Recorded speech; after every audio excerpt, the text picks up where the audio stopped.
Welcome back to the Haunted Beard. Today I want to talk about the brand new Netflix film Choose or Die.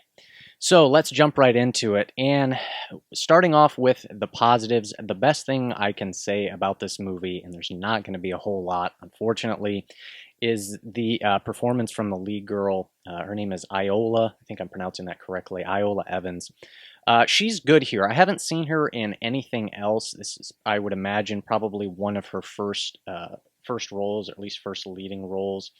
And she's pretty solid here. I think she gives a good performance, just filled with just I think quite a bit of range. She's asked to express kind of just a big sort of range of emotions and just kind of carry some dramatic weight, and she does a good job with it. However, the rest of the film I cannot speak so highly of, and so let's break it down a little bit. This is a film about a cursed video game.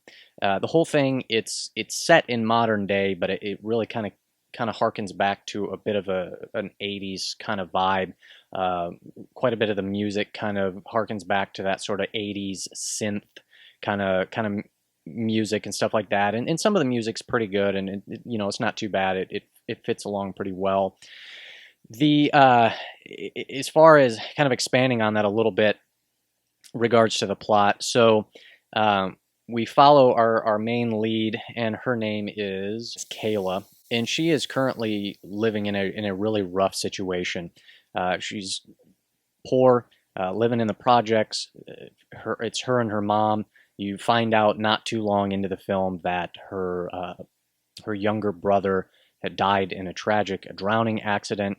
So she's living in this apartment with her mom, who is depressed, strung out on drugs. They're facing eviction. I mean, it's just a really sad and dark and depressing situation that she finds herself in. But she has this talent. She can code. And she has a friend played by Asa Butterfield, whose name is Isaac, and they kind of get together, have a friendship, and, do work on, coding and things like that. And so they come across this game called Cursor, and it's a cursed video game. Now, one of the main, I guess, issues that I have with the movie is kind of in regards to the tone. And it's hard to kind of pull off this concept of a cursed video game in a serious way, I feel like. I mean, it's just such a silly, kind of goofy, ridiculous concept. And it is played seriously, which I guess isn't impossible to pull off, but there's just kind of this dichotomy between, again, her situation being so just heavy and depressing, while also kind of running alongside of this cursed video game. And it's just this part of it with her upbringing and her background is so heavy and depressing, where the cursed video game part is so just kind of silly and goofy. And so you kind of just have this dichotomy that they sort of just clash, and it just kind of doesn't really mesh together very well. And so it's kind of hard to take the cursed video game concept seriously, just because, again, of how ridiculous it is, while also having just the seriousness of her background mixed in with it. That's kind of one of my main issues with it. In particular, there's this scene where Kayla is at her late night job, and she gets a call from her mom, and her mom is being attacked by this rat. And it is just such an oddly bizarre scene, and it's just so like ridiculous, but it just plays it so dead seriously, and it just didn't really work for me. And so again, just kind of the tone there. Some of the dialogue is not great, and just kind of really on the nose and obvious, and just off.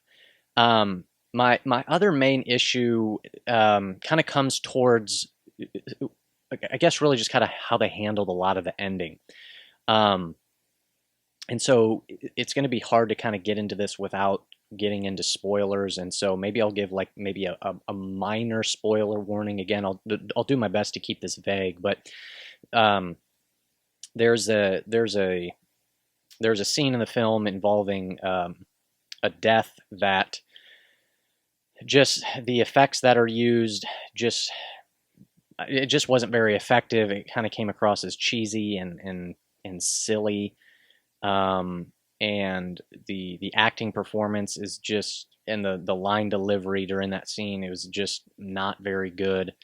The whole thing, there's a thing where they kind of make a significant advancement, like they figure something out and end up going somewhere later on in the film, and how exactly they figured that out and they figured out where to go doesn't really make any sense. At least I couldn't really understand it. Um, and that's kind of one of the issues too that I have towards the end. And when you're there, you're kind of supposed to figure out what exactly is going on, and I feel like there's a lot there that they don't really get into. It's just all left very, very vague and unanswered in not a good way. I mean, I like ambiguity and I like, you know, unanswered questions when it's done the right way, but this way it just kind of leads to it just doesn't really make sense and it's just kind of confusing. The whole I guess kind of final reveal for who the villain is, I didn't really understand. It didn't really make any sense to me. I didn't really get the connection. I just didn't see how it worked. There is a sequence though at the end. I'll just call it. There's kind of like a fight scene that I thought was actually pretty good, and I kind of enjoyed. I thought it was pretty well executed. Um, it's funny. I was pulling this up on Netflix last night to watch it, and I had heard that Robert Englund had a role in it. Who, if you don't know, he's Freddy Krueger from Nightmare on Elm Street, and it said on the little blurb on Netflix, and it was talking about the movie, and it says it contains an audio cameo from Robert Englund, and it was just like that was the main selling point. And so, and he has an audio cameo in the movie, and he plays himself, and it's like his voice wasn't recognizable enough, so it was like they're all banking on like people are going to know who Robert Englund is, and then when his cameo's in the movie, then somebody gives like a Freddy Krueger impression, so it's like, oh, it's that guy. And it was just like it was just silly and forced, and it was just it's just like the worst way to use, you know, like a horror icon in your movie. I didn't really think it was all that great. And so yeah, there's not a whole lot more to say about this one unless I really kind of get into more specific spoilers with the ending. But basically, there's just a lot there that's just kind of it doesn't really come together, or things aren't really explained. And so um, I can't really recommend this one. I did not really enjoy it, and so I guess all that to say, my final score for this one is I'm going to give this one a 3.5 out of 10 for Choose or Die. So that is all I got for you this time. Thanks for watching, and I will see you next time on The Haunted Beard.